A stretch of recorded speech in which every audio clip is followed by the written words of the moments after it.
Je me suis dit, waouh, c'est passionnant la biologie, mais je vais être un peu paumée. Salut à tous, j'espère que vous allez bien. Aujourd'hui, on se retrouve dans une nouvelle vidéo. Une vidéo qui est un peu une partie 2 de ce que j'avais fait les anecdotes à Henri IV, partie 1. Et du coup, aujourd'hui, c'est la partie 2.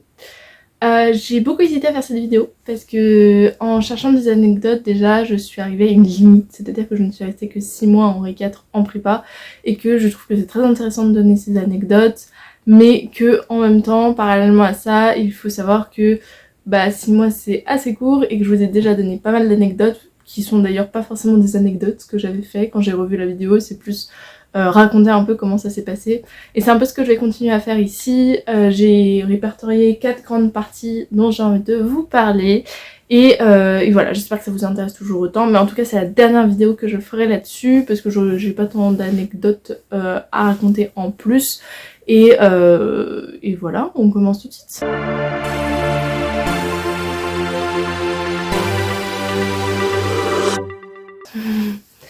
Donc, 4 parties et des parties assez différentes. La première chose dont j'avais envie de vous parler, c'est la première semaine. Comment ça s'est passé pour moi la première semaine en Henri IV. Parce qu'en fait, j'ai commencé par vous parler de plein de choses, mais je vous n'ai jamais parlé de ça en particulier. Ce qui est très intéressant, c'est que j'avais très envie de rentrer pour la première semaine, mais j'avais cette appréhension de me dire je vais rentrer et une fois que je serai rentrée vraiment à l'école, et tout va s'enchaîner et ce sera pas aussi bien. C'est-à-dire j'avais cette envie de découvrir les cours, de découvrir la biologie, etc. Mais en même temps j'avais cette appréhension que après tout allait aller vite et que ça allait être très compliqué. On est arrivé pour une pré-rentrée. Donc le tout premier jour c'était une pré-rentrée, il me semble qu'on avait quelques cours et que notre prof principal c'était le prof de maths qui, bon comme d'habitude, un peu comme au lycée en fait, on a eu nos emplois du temps, on a eu l'organisation en fait, il nous a expliqué l'organisation générale de la prépa. Donc jusque là rien de particulier, je me souviens Henri IV c'est quand même un beau lieu, mais je vais revenir juste après, je vous parlerai du lieu de Henri IV en tant que tel, du lycée. Mais voilà, rien de vraiment particulier. Je me souviens qu'on était au dernier étage, les BCPST, enfin je crois que les maths de manière générale, toutes les classes étaient au dernier étage du bâtiment des sciences. Et voilà, rien de bien particulier. Le truc vraiment sur lequel je voulais m'axer vis-à-vis de mes premiers cours, c'était le premier cours de bio, qui a été un peu spécial. Donc moi j'avais l'impression, si vous vous souvenez de la première partie, j'avais une prof de biologie, enfin on avait tous une prof de biologie qui était un petit peu tyrannique on va dire, qui avait cette réputation là et que j'ai su en allant sur le groupe Facebook de la prépa, je dirais un mois avant la rentrée, c'était écrit non mais la prof de bio elle est tyrannique etc. Mais du coup ce qui était pour moi très compliqué, c'est que j'avais cette appréhension là, j'avais très peur du premier cours de bio. Et ce qui est très intéressant, c'est qu'elle est arrivée normale, comme si pour elle c'était même pas le premier jour, voilà, elle est arrivée, le silence s'est fait vraiment dans la classe, elle a posé des liasses de papier vraiment sur le bureau et elle a commencé son discours sur la prépa, sur ce qu'elle attendait, ouais, de nous, ce que nous on devrait attendre de la prépa, et sur la manière dont son cours était organisé. Et là c'est parti hyper vite, c'est-à-dire qu'elle nous a donné des documents, genre un petit polycopier, enfin petit, sur uniquement le premier chapitre avec tous les schémas. Elle nous a expliqué qu'on devait tout rédiger ce qu'elle allait nous dire, à part les schémas, parce que le schéma, s'il fallait à chaque fois refaire le schéma, vous imaginez, mais les schémas en BCPST, il faut aussi les apprendre. Pour vous donner une base vis-à-vis de la BCPST, je m'éparpille dans mes vidéos comme ça, il faut que vous vous y habituez. Pour vous donner une base vis-à-vis de la BCPST, en biologie, vous avez en fait beaucoup de cours de biologie et de géologie, vu que c'est un petit peu le principe de la BCPST, c'est la prépa biologie, géologie, même si beaucoup de gens l'oublient. Et en fait, cette matière biologie-géologie, c'est une matière qui comprend des cours magistraux, des TD et des TP.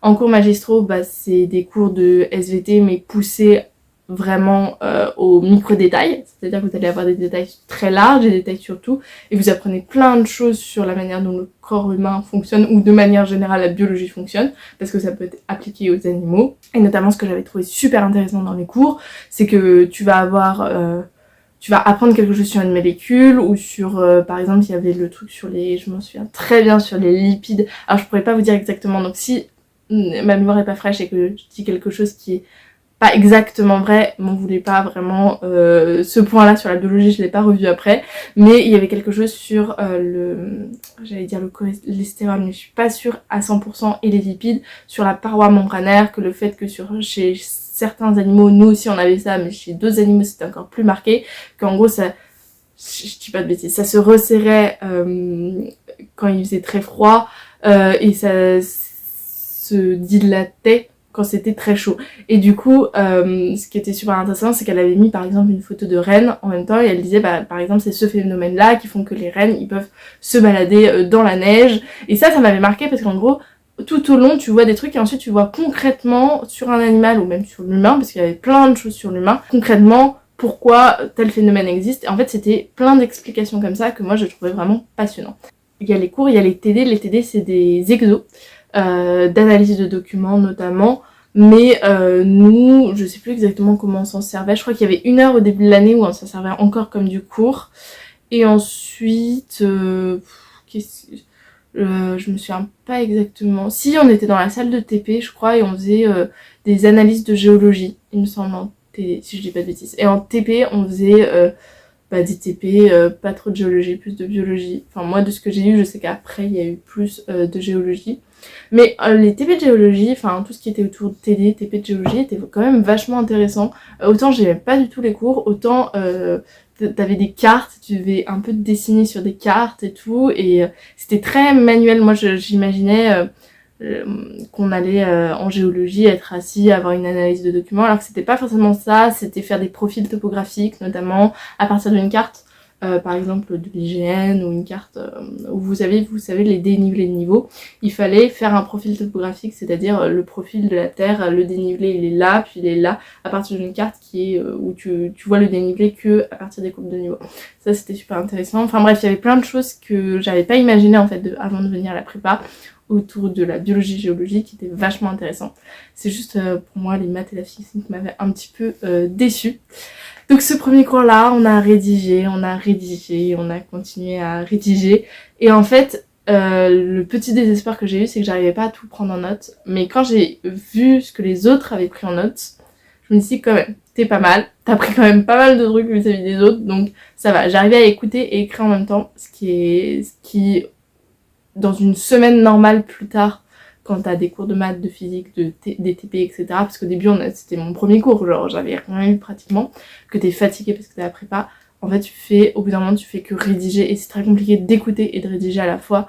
Et à la fin, t'arrives... moi, ce que je faisais, c'est que tous les soirs, tout ce qui avait été vu, je l'apprenais. Enfin, en fait, je l'apprenais pas, je le relisais pour remettre au propre, et je l'enregistrais. Parce que moi j'ai ma petite technique, d'ailleurs j'ai fait une vidéo sur les techniques d'apprentissage, si vous voulez le voir. Une de mes techniques, c'est d'enregistrer en fait mes cours, de les réécouter, et quand je les réécoute, notamment dans le métro, etc., je les apprends, et puis certains passages que je connais pas, je les remets, etc. Et franchement, ça me faisait gagner du temps, parce que j'avais 45 minutes de transport le matin et le soir. Donc voilà, en fait je me suis rendu compte que j'arrivais bien à relire mes notes, et ça m'a jamais posé problème, parce que comme je faisais vraiment ce que la prof nous avait dit au départ, c'est-à-dire de revoir toutes les notes le soir, de relire tout ton cours le soir, je faisais ça, et directement, et je me souvenais un peu de ce qui avait été dit, et du coup j'ai pas eu trop de problèmes. Mais il y avait à chaque fois des passages que j'avais pas, je demandais dans le groupe de la classe, tout le monde faisait ça pratiquement, et on se donnait en fait les passages qu'on n'avait pas ou qu'on avait mal compris, et franchement il y avait une sorte de cohésion, comme je l'ai dit dans ma première vidéo, ce qu'on nous a dit au tout début dans ce fameux cours, le premier cours, ce qu'a dit la prof de bio, c'est: vous n'êtes pas en compétition les uns entre les autres, vous êtes en compétition avec les autres prépas de France. Et du coup, vous devez vous entraider, si quelqu'un n'a pas le cours, vous devez lui donner. Et franchement, ça a été plus ou moins respecté Dans le sens où des fois c'est vrai que quelqu'un posait une question dans le groupe de la classe, peut-être que personne l'avait, personne ne répondait, je pense que ça arrive sur n'importe quel groupe de classe, mais la plupart du temps il y avait de l'entraide vraiment. Moi quand je vais y revenir aussi sur cette anecdote, mais quand j'ai eu le Covid, que j'ai été 3 semaines chez moi, tout le monde était là en train de me dire non mais si t'as besoin d'aide, n'hésite pas, etc. Et du coup vraiment on était vraiment soudés et il n'y avait pas de compétition ou de mauvaise ambiance. Il y avait une très bonne ambiance de classe. Après, bien sûr, il y a des groupes d'amis, on s'apprécie pas tous de rester tout le temps ensemble, mais franchement, c'était une bonne classe. Je me suis un peu éparpillée, mais vous avez compris mon état d'esprit vis-à-vis de ce premier jour. Et quand je suis rentrée le soir et que j'ai relu mes cours, je me suis dit, waouh, c'est passionnant la biologie, mais je vais être un peu paumée. Après, j'ai vite déchanté avec les premiers cours de physique et de maths. En physique, je vous dis, je regardais l'horloge qui défilait et j'avais juste envie de partir. C'est pas que si les cours étaient inintéressants, c'est-à-dire que c'était vraiment, on met au tableau, on récite, moi je comprenais rien, j'ai pas de passion pour la physique, vraiment, autant la biologie, comprendre ce qui se passe des petites hormones, des molécules, etc., c'est passionnant, autant comprendre de manière mécanique comment les choses fonctionnent, comprendre les atomes. La chimie encore, je trouvais ça passionnant parce que ça se rapproche beaucoup de la biologie. Mais alors, les trucs vraiment physiques, l'électricité, etc. Mais alors, aucune passion et vraiment, je n'avais rien à faire. La deuxième chose dont je voulais parler, c'est le lieu de Angâtre. Angâtre, c'est situé dans le quartier latin, proche, vraiment à 2 secondes du Panthéon. Pas loin de, si je dis pas de bêtises, ça doit être Assas, Panthéon Assas, qui est juste en face, et pas loin aussi de Louis-le-Grand. Si tu vas un peu plus loin, t'as une autre prépa qui s'appelle comment, qui est connue, bon je sais plus, mais il y a beaucoup de prépas qui sont dans le même quartier en fait. Et si tu marches un peu plus longtemps, tu peux aller jusqu'à Notre-Dame. Donc vraiment le quartier est incroyable. Sur tout le long, en fait, c'est un quartier qui est comme ça. Moi, mon métro, il était là. Donc je montais tous les matins devant le Panthéon pour ensuite aller à Angâtre. Et ce qui était génial, c'est qu'il y avait plein de librairies un peu étudiantes et tout, qui à Noël sont toutes décorées, et notamment le Panthéon, il y a les sapins, les énormes sapins devant. Donc franchement, au niveau de l'environnement, c'est plutôt pas mal. Au niveau de Angâtre même, c'est un lycée. Tu pourrais dire à la base comme les autres, mais il y a quelques petits éléments qui font que c'est quand même sympathique d'y étudier. Il y a le fait qu'il y a notamment une statue il y a des statues au plein milieu du grand hall, qui font penser que tu arrives dans un musée en fait plus que dans un lycée, donc c'est assez beau. Je pense que si tu aimes l'architecture, etc., tu peux vraiment apprécier le lieu. Après, le bâtiment scientifique, c'est un bâtiment vraiment comme les autres, genre vraiment comme un lycée normal. Bien sûr, pas mal équipé au niveau des TP, des salles de TP et de TD, hyper bien équipé, et l'amphi de bio incroyable, genre peut-être pas super bien assis, mais en tout cas la vue sur le Panthéon le matin quand il fait nuit, puis quand en fait tu vois le lever du soleil pendant ton cours de bio, franchement ça vaut le détour. Et la pépite, on va dire, sur le gâteau, si je puis dire, c'est la bibliothèque de Henri IV, enfin la salle d'études, qui est juste trop belle. Si j'ai une photo, je vous le mets, mais je pense que vous pouvez le trouver sur internet. C'est là où les lycéens font leur DS. Nous, c'est là où, quand t'avais une permanence, tu pouvais aller pour bosser. Il y a les petites lampes, vous savez, et en fait, je dis la bibliothèque, mais il n'y a pas vraiment beaucoup de livres, c'est des livres plutôt anciens, qui sont vraiment fermés à clé. C'est pas vraiment la bibliothèque, il y a une bibliothèque juste en face, en fait, qui est un peu plus moderne, qui fait vraiment CDI. Mais cette salle-là d'études est juste trop belle, et il y a tout le temps des étudiants qui révisent quand ils ont une perm, etc. Franchement, incroyable. Et c'est là notamment où on a eu des conférences sur... en fait, tout au long de l'année, on avait certaines fois, il y avait des écoles d'ingénieurs ou d'autres écoles qui venaient parler en fait pour l'après, en fait, pour l'orientation.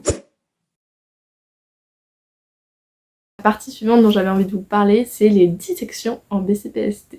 Je vous en ai pas encore parlé, il me semble, mais en BCPST, il y a plein de chapitres sur les invertébrés, sur les... Enfin, en fait, il y a beaucoup de chapitres sur les animaux de manière générale, mais qui, en fait, c'est pas on va étudier certains animaux, à part la vache, il y a tout un chapitre sur la vache, j'ai adoré vraiment la vache de A à Z. C'est-à-dire tu étudies vraiment tout l'organisme de la vache en un chapitre. Et ça, c'est vraiment génial. Mais il n'y a pas vraiment ça, il y a plus la partie où, de manière générale, on va par exemple étudier la reproduction. qu'on va étudier. Je sais plus exactement les chapitres, faudrait que j'ai cherché mon cours de biologie. Mais voilà, il y avait des grands chapitres et il y avait un grand chapitre, je crois que c'était sur l'anatomie en fait, des différents animaux, plus ou moins dans les suivis certains. Et ce qui était au programme pour les concours, c'était la souris, la langoustine ou une petite crevette, un truc comme ça, je ne sais plus exactement. C'est pas un cafard, mais bon, c'est un insecte un peu de ce style-là. Et le poisson. Donc fallait disséquer chaque truc. Et comme nous on avait le Covid qui pointait son nez et que la prof a eu peur en fait qu'on se confine, elle a dit bon bah, on va faire les dissections dès le début de l'année, mais faites attention parce que ça c'est des trucs qui peuvent revenir en cours, donc vous prenez bien vos notes, vous les relisez et vous mettez tout à jour pour le jour où vous avez le concours. Et moi j'étais là, ok, bon on va faire ça. Et je vous avoue que la dissection de la souris à 8h du matin, parce que toi t'as ton TP à 8h du matin, ça pue, hein, très clairement. Alors la technique que nous on utilisait, enfin qu'on nous a imposé d'ailleurs le jour où j'ai commencé à pas le faire, je me suis fait engueuler, c'était de disséquer sous l'eau en fait. Tu mets une fine couche d'eau, ça enlève un petit peu l'odeur, mais je vous assure qu'à 8h du matin, enfin les autres c'était après manger, mais à 8h du matin, quand t'as une dissection de souris, c'est assez complexe. La dissection, il y a beaucoup de gens qui avaient du mal à le faire. Mais ce qui est très drôle, c'est que la prof nous a un peu accompagnés, parce qu'elle est sur beaucoup de choses, elle a été très sec et très dure. Là-dessus, elle a été plutôt compréhensible. Elle a dit, bon de toute façon faut le faire, parce que pour le concours faut le faire. Elle a dit non mais la petite souris, voilà, elle est morte, vous fassiez ça. Et c'est vrai qu'il y en a, pour certains ça a été très dur. Je dirais pas que pour moi ça a été particulièrement dur, parce que t'as cette envie d'apprendre des choses et de bien faire quelque chose, et t'as l'impression dans 5 secondes, j'allais dire d'être un petit peu un médecin, enfin je sais pas comment expliquer, mais moi c'était quelque chose qui ça me dérangeait, ça me faisait un peu mal au cœur, parce que bon quand même, tu dis c'est un être vivant, mais ça se fait en fait. Au début tu penses que ça va être hyper horrible et que tu vas pas y arriver, et en fait ça se débloque et finalement t'es plutôt content d'apprendre des trucs, et voilà. Donc la souris je pense c'est le plus dur parce que c'est un mammifère, parce que les organismes sont dans la même disposition que nous et c'est pour ça que la souris est beaucoup étudiée. Mais j'avoue que par exemple le cafard, pas beaucoup de... Enfin c'était toujours pas un cafard, mais vous avez compris, pas beaucoup de... Bon moi je l'ai pas fait, je crois que je l'ai fait à distance parce que pour le coup j'avais le Covid. Après t'as quoi d'autre? T'as le poisson, et le dernier... La langoustine, c'était le plus intéressant pour moi. Enfin, genre vraiment le fait que c'est pas du tout la même chose que tous les autres êtres vivants, parce qu'un poisson, si t'en as déjà mangé, tu vois à peu près comment c'est à l'intérieur. Le cafard, il n'y a pas grand chose. La souris, c'est très intéressant, mais ça ressemble beaucoup au corps humain, donc si tu connais un peu le corps humain, voilà. Mais la langoustine, c'est vrai que moi j'avais aucune connaissance et c'était très intéressant. C'était un peu tendu, vous voyez. Déjà, vous voulez bien faire parce que vous avez une seule langoustine, une seule souris. Si vous loupez votre dissection, bah tant pis pour vous. Vous avez juste à apprendre sur les polycopiés, sinon vous êtes dans la merde. Il y a des étapes à faire, il y a même des petites étiquettes à coller. Ça, c'était une grosse galère. Je comprends pas pourquoi au concours on fait comme ça, parce que franchement, l'étiquette, elle est pas faite pour aller dans l'eau, donc forcément, elle se décolle. Faut mettre des punaises, t'as les mains toutes froides, t'as des gants, donc ça t'a irrité les mains, donc gants, t'as pas le droit d'enlever. Donc avec des gants, il faut que tu perces l'étiquette avec les gants mouillés. Galère, vraiment, ça ne ressemblait à rien à la fin. Et puis surtout, avant, il faut écrire les numéros sur les petites étiquettes. Il faut reporter sur la légende. Pareil, quand t'as tout, il y a plein d'eau et tout ça, t'as qu'une peur, c'est de mouiller ta feuille. Franchement, ceux qui sont tombés sur des dissections au concours, si vous tombez sur cette vidéo, vraiment mettez-moi, je sais pas, un emoji avec un petit animal que vous avez disséqué. Expliquez-moi si ça s'est bien passé, si ça s'est bien fini, parce que moi j'ai jamais vu que ça se finissait bien. Ou alors c'est parce qu'on est en première année, on est nul, mais j'en ai vu presque aucun qui a réussi à bien tout faire. Surtout qu'on avait un temps limité et que la prof nous a dit bon, donc c'est fini. La moitié des gens, il y en a, ils avaient même pas commencé à coller leurs étiquettes, donc si tu veux...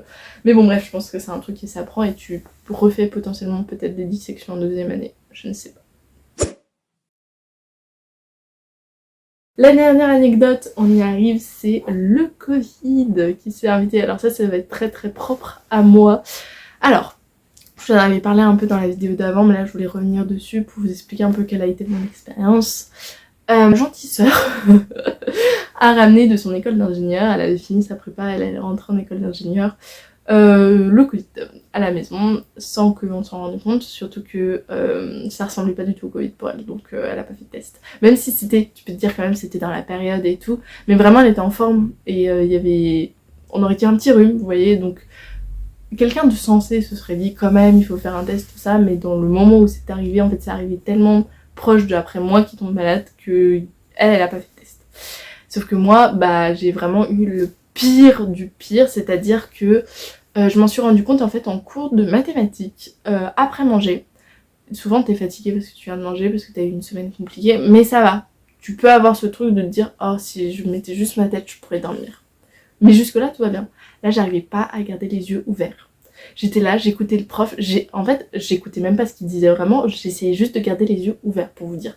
Et j'étais là, je regardais et j'avais les yeux qui fermaient. Et je regardais et j'avais les yeux qui fermaient. Mais je me suis dit jusque là, je dois être juste trop fatiguée parce qu'au cours suivant, en fait, 1 heure plus tard, quand on a bougé et tout ça, qu'on est allé en physique, je crois il me semble, j'avais plus ça. J'étais fatiguée, je me sentais fatiguée, mais j'avais plus ce truc de j'arrive pas à garder les yeux ouverts. Mais jusque là tout va bien, puis je commence à avoir un petit rhume, puis je me dis oh, putain ma soeur m'a refilé la maladie, mais jusque là encore une fois tout va bien. Et le lendemain je me réveille horrible, vraiment horrible. Mais encore une fois je vais en cours parce que t'es en prépa, parce que tu penses pas vraiment au reste en fait.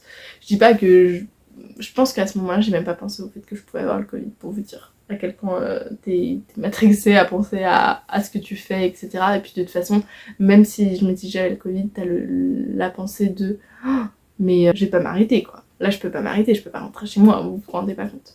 Du coup je suis allée en cours, sauf que en TP je me sentais très très mal, il faisait chaud. Et je crois que c'est ça aussi qui a fait au cours de maths, je pense que la chaleur était trop forte. Et quand la chaleur est trop forte, bah je sais pas si c'est Covid ou tout ça, pareil. J'ai envie de dormir, mais à un point où j'étais tellement malade, j'arrivais même pas à me concentrer sur mon TP et j'étais avec une fille et j'étais trop mal pour elle en me disant non mais j'arrive rien à lui apporter en fait. Surtout que c'était un truc d'électricité auquel je ne comprenais absolument rien. À la fin du cours, je suis allée voir la prof, je lui ai dit vraiment je me sens pas très très bien. Elle m'a dit bah peut-être qu'il faut que tu restes chez toi demain ou tout ça. Mais sans plus. Pareil, la camarade elle m'a dit ça, mais je me suis dit bon ça va aller. C'est juste je suis fatiguée. Vraiment c'était je suis fatiguée, c'est tout. Sauf que le lendemain, je me suis réveillée, c'était impossible. J'étais malade, mais j'ai jamais été autant malade. C'est-à-dire que j'avais en fait une baisse de tension, je pense, puisque j'avais la tête qui tournait en permanence. Vous voyez, vous avez la sensation d'être dans un bateau qui bouge, bah c'était ça, en permanence. Et je pouvais pas, si je me tenais droit, si j'étais pas allongée sur mon lit, j'avais envie de vomir. Mais vraiment vomir tout ce que j'avais. Donc je suis restée allongée chez moi pendant 3 jours, le vendredi, samedi et dimanche. Je suis vraiment restée allongée sur mon lit à rien faire. 3 jours sans rien faire en prépa, je vous raconte même pas l'angoisse dans laquelle j'étais. C'est-à-dire j'étais malade, j'étais angoissée. Vraiment ça rien n'allait. Et puis en fait, je suis allée faire un test, il me semble de mémoire. Et le dimanche allait un peu mieux, mais pas, j'avais pas l'esprit pour travailler. Du coup je regardais des séries et j'étais proche de mes toilettes, mais au moins je pouvais me tenir droite pour vous dire. Mais du coup j'ai envoyé un mail comme quoi j'avais potentiellement le Covid, en tout cas j'étais très malade et ils m'ont dit bah tu restes chez toi le temps que t'aies tes tests au moins. Et je suis restée plus d'une semaine chez moi. J'ai reçu mon test le mardi, donc ah non j'ai pas reçu mon test, c'est vrai, j'ai jamais reçu mon test, c'est ça. C'est ça le truc qui a fait que tout... En gros, j'ai pas reçu mon test et du coup, ils m'ont dit, bah tant que tu reçois pas ton test, tu restes. Donc déjà, ok. Je me suis dit, bon, ok, ils disent ça, mais je vais rester 1 semaine. Après, ça va aller. Parce que c'était à l'époque, on savait pas combien de temps ça durait, mais il y avait l'article qui disait que c'était plus ou moins 1 semaine. Donc au bout d'1 semaine, je dis, voilà, j'ai toujours pas reçu mon test, mais est-ce que je peux revenir? Je sais plus exactement si je l'ai posé à Henri IV, mais il me semble que oui, je l'ai posé à la secrétaire. Elle a dit oui, 1 semaine, c'est bon. Je suis revenue, donc tranquillement, je fais ma journée de cours. Je savais pas qu'il fallait passer quelque part quand tu revenais, tu vois. Je savais pas qu'il fallait s'annoncer. Parce que moi, dans mon ancien lycée, tu revenais juste, tu t'asseyais, on faisait l'appel, t'étais présente, c'était bon. J'ai fait ma petite journée, puis le lendemain, je suis retournée, et puis, je sais plus qui m'a dit, non mais il faut quand même que tu passes à l'infirmerie pour déclarer que t'es revenu. Pour faire, oui, pour qu'ils déclarent que t'avais le Covid, etc. pour leur compte. Donc j'y suis allée. Et là, elle me dit, mais qu'est-ce que vous faites là? L'infirmière, ça va pas du tout, faut que vous retourner chez vous. Non mais en fait, déjà je suis venue hier, j'étais là présente toute hier et aujourd'hui. Et Et on parle, et au bout d'un moment je lui dis non mais moi ça va mieux, hein, c'est mes parents qui sont malades, je sais pas pourquoi je lui ai dit ça, vraiment. Elle m'a dit ah non mais vos parents en plus ils ont le Covid et tout ça, je dis oui les deux ils sont dans le lit. Elle dit non mais vous revenez pas tant que vous êtes pas tous bien avec un test. Parce que moi j'étais déjà allée chez le médecin, j'avais jamais eu mon test, enfin j'avais jamais reçu mon test, donc je m'imaginais pas retourner faire un test, je me suis dit bon bah je vais retourner chez moi. Entre midi et deux je suis allée voir la prof de SVT, donc de bio, qui m'a dit qui m'a donné en fait tous les polycopiers pour les 4 semaines à venir. Et je suis restée encore 2 semaines chez moi en distanciel, donc je suivais les cours. De toute manière c'était plus simple parce que j'avais pas les 45 minutes aller-retour, je pouvais dormir plus parce que du coup tu te lèves un peu plus tard. Voilà, il y avait des trucs sympathiques, et puis surtout j'avais fait une technique que ma marraine avait fait elle pendant le Covid, pareil, c'est-à-dire se coucher assez tôt et se lever 2 heures plus tôt ou 1 heure plus tôt. Alors j'arrivais pas à faire 2 heures, mais me lever 1 heure plus tôt pour bosser 1 heure avant de commencer les cours. Franchement, technique incroyable. Tu peux pas le faire trop quand tu vas sur place, à part si tu es en internat, mais c'est une super technique parce que 1 heure avant, certes t'es pas forcément réveillé, mais tu prends ton petit déj, etc. Et en même temps que tu manges, que tu bois, tu commences à te mettre à travailler, et en fait quand tu commences les cours t'es beaucoup plus attentif que juste arriver fatigué et être là et écouter. En fait comme t'as été actif avant, bah c'est plus pratique je trouve. Voilà, j'espère que vous avez aimé cette vidéo avec toutes mes anecdotes. C'est pas vraiment de longues anecdotes, mais c'est intéressant je pense de savoir un peu ce qui se passe dans une prépa, les trucs un peu à droite à gauche. Encore une fois c'est la dernière vidéo que je ferai parce que j'ai pas, enfin voilà, c'était les trucs dont je me souvenais et dont je vous avais pas encore parlé. Je trouvais ça dommage de pas le mettre ici. N'hésitez pas à liker la vidéo, ça fait vraiment toujours plaisir. À vous abonner si c'est pas déjà fait, je poste des vidéos toutes les semaines sur plein de sujets autour de l'orientation. Et sinon je vous dis à la semaine prochaine pour une autre vidéo. Salut!